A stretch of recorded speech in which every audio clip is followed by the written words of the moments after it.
Hi, my name is Tammy Hine, and I am the owner of Tammy's Training Canine Services. Welcome to our podcast where we provide you with dog training tips for busy families. Today's episode is all about clicker training. What is it? How can it help busy families train their dog in as little time as possible? And lastly, how can you train your dogs with babies and toddlers around? Let's get started. The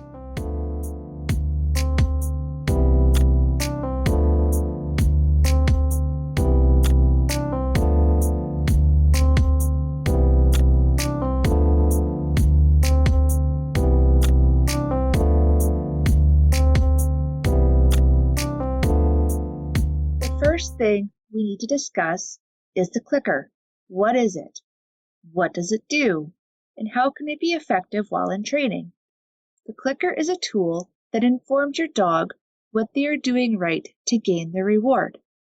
It helps your dog to successfully guess what you want because there's less gray area. What do I mean by this? Say you're wanting your dog to sit. You manage to get them to put their butt on the ground and you reward them. However, while you are rewarding, your dog could be doing a magnitude of other things. Looking at the neighbor, sniffing the floor, pawing his nose. He could even be ready to stand from the sit position.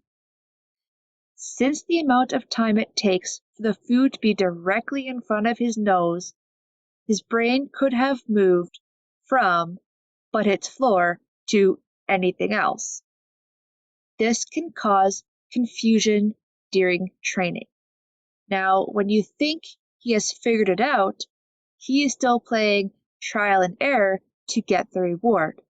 The only way to combat this without the clicker is to show him the food first, then get the behavior. Uh-oh, now we have a dog who will only work for you when he sees that you have food. That is something we want to avoid. When you use a clicker, you take 90% of the guesswork out of the training situation. His butt hit the floor, you click immediately, reach into your pocket, and reward. The click takes a millisecond.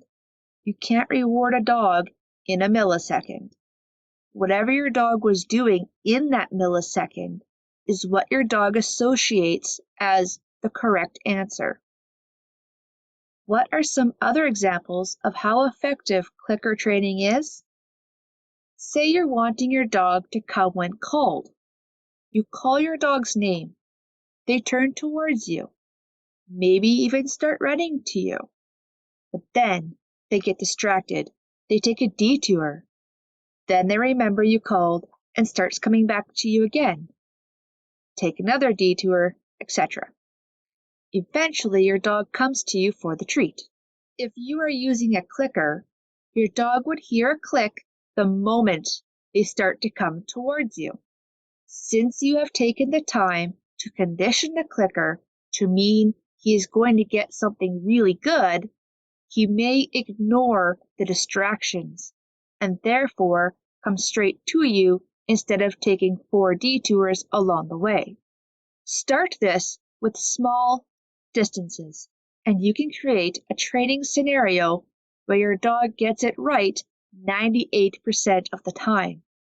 This means your dog is going to learn faster. You'll be able to increase the distance in less time. Teaching heel, for example. You have your rewards ready, your leash is short, and you are determined to hold your dog where he needs to be for the entire duration of your walk. Sure, this method can work. It can take time, lots of time, while your kids are running off in different directions, or you have to find someone to watch them for you. This also is really hard on your arms. Because your dog isn't being asked to think, this technique technically takes a little longer than if you taught your dog what you expect them to do before you start. He is simply being dragged around on a leash, and kept in the spot that you want him. Some dogs may build the association that you want the leash tight. So when you start to give them more leash, they pull to the very end. Using a clicker, you can teach your dog what you expect of them in a matter of minutes. You can practice in the backyard or in the house. You don't need to leave the property to teach your dog what you expect of them on a walk. So if your kids are napping, you can squeeze in a few minutes of leash training right there. Your kids can also practice walking him around the property so he learns to walk nicely for them as well. You want this information to be clear so that when you go for a walk, all you have to do is stop and your dog will correct himself. This is much easier to do when you are pushing a stroller. No pulling, no wrestling, no kids being dragged through the gravel, no strollers being upended. Sounds like paradise, right? Regardless of what you are training your dog to do, training will be more successful by keeping it simple. If the thought of training stresses you out, it is too complicated. What do I mean by that? Dogs navigate our world through associations. Your dog already knows that the sound of a bag opening usually means there's food. They learned this by creating the association between the sound of their food bag or treat bag or chip bag to the food being presented to them. This association was created through repetition. You didn't mean to create it, but they picked up on it. The first job to clicker training is to intentionally create the association where the click means a reward will be presented. Your dog will associate the two, and when they do, you can use it for training. You know your dog understands this association if they perk up every time they hear the click. Once your dog understands it, you can pick a criteria in your head, something simple like nose to hand, and click for it. Offer your hand near your dog's nose. When he sniffs it, click and reward. Now we are intentionally building the association that when his nose comes to your hand, he will get a click. He wants to click because he knows that he will be rewarded after. If he doesn't know, then it's important to take a step back and keep working on that first association. Click equals reward. Then come back and try the second association. Nose to hand, click, reward. If your dog figures this out, you can start to add a cue. You don't need to add any verbal cue until your dog understands what you want them to do. You want to teach them the meaning before you give the meaning a name. The reason for this is your dog's first language is body language. So you're going to use body language to teach him what you want. And then you're going to teach him what that body language means in your language. When he is doing it on his own without a cue, simply say the cue you want him to know, present the hand, he will do the rest. Repeat until he associates the cue to the behavior.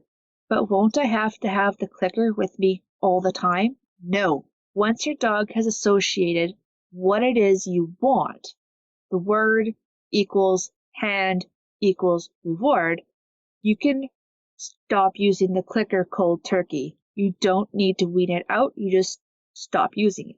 Then it's cue, hand, reward. Lastly, you want to start to wean off the rewards. This can be done very slowly by increasing how many times he has to do the behavior for one reward. Now it's a fun game he can play with you and the kids that will sometimes get him a bonus reward for playing. This is also a solid foundation work for a very strong recall later. When you start training, it is important to remember a few simple things. 1.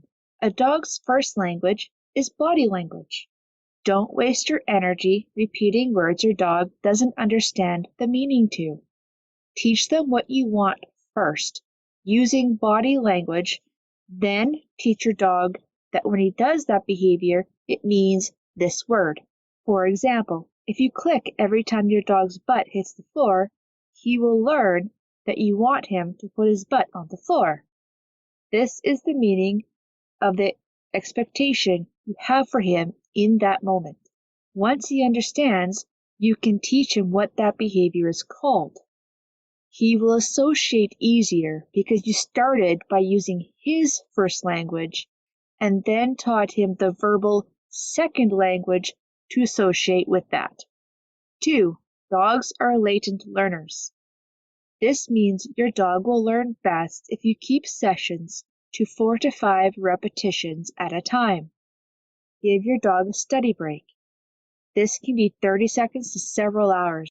If you have 5 minutes to train your dog, you could potentially get 2 to 3 working sessions in that 5 minutes with 30 seconds to 1 minute breaks in between. If all you have is 5 to 10 minutes that day to work with your dog, that is all you need. This is the most effective way to teach. Why is this?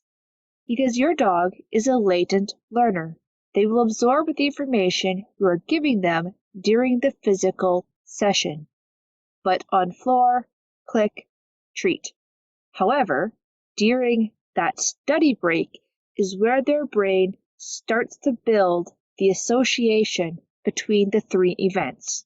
You can teach your dog simple tasks like sit, down, go to your bed, stay, and leave it in about 5 to 10 minutes a day. 3. Your dog has 2 sides to his brain, just like we do, the reactive side and the logic side. If your dog gets distracted and no longer listens to you, the reactive side of the brain is overpowering the logic side. To combat this, put some distance between your dog and the distraction. Then try again. Repeat often. Repetition is key. The more you repeat the training at a distance, the stronger the behavior will get. Eventually, the behavior will become a reaction, something your dog will do without needing to think about it. When this happens, your dog will do the behavior automatically, even around distractions. Sometimes, setting your dog up for listening around distractions can get boring because of all the repetitions. However, the more you practice specific behaviors at home, the better your dog will get around distractions. Taking your dog around distractions more often will help because the novelty of the distraction will eventually wear off, meaning they will be able to think again when they are around that distraction. So how do we do all of this with little human beings attached to our hips? Here are a few tips. 1. Fit in 1 2-minute session when your kids are napping. If they have 1 nap or 2, that is at least 2 sessions a day. 2. If your kid is old enough to throw a piece of kibble, have your kidlet help feed the dog meals. Before you put the bowl of kibble down, ask your dog to do a behavior. Click for this behavior, and then give a piece of kibble to your child to toss for the dog. This may require holding onto your dog's collar while your child has had a chance to toss, but your dog will learn quickly that if he waits, the kibble will be released soon. 3.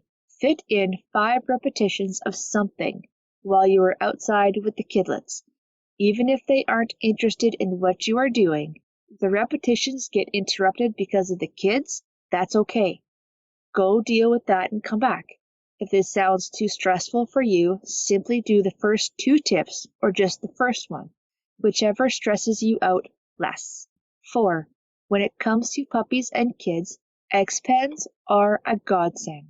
X-pens are movable wire pens that you can set up anywhere.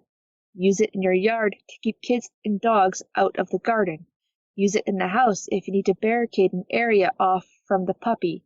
An X-pen works similar to a playpen, only it's for dogs. I have also put a puppy in a playpen. Use what you got. 5. Dogs tire out more when you make them think. The thing is, so do kids. So including kids in your short training sessions can tire out both. So the things we want you to take away from this podcast are: 1. Clickers help your dog learn more effectively and reduces the time you need to spend training. 2. Dogs navigate the world through associations, intentional and accidental. Focusing on keeping associations simple will help your dog learn faster and keep sessions less frustrating. 3. Pay more attention to your body language instead of what you are saying. Your dog is. 4. Clickers are simply a tool you use to teach new skills. They are not a forever thing. They are just for right now. Training situations are always temporary. Crating your puppy so he doesn't have an accident in the house when you aren't looking isn't something you need to do forever. It is just right now to help your puppy learn what is acceptable and what isn't. 80% of training is management. Use crates, X-pens, empty rooms, coyotes, and leashes. They are all at your disposal and they will make training easier to manage and help increase the speed in which your puppy will learn. 5. Keep your sessions short with lots of breaks.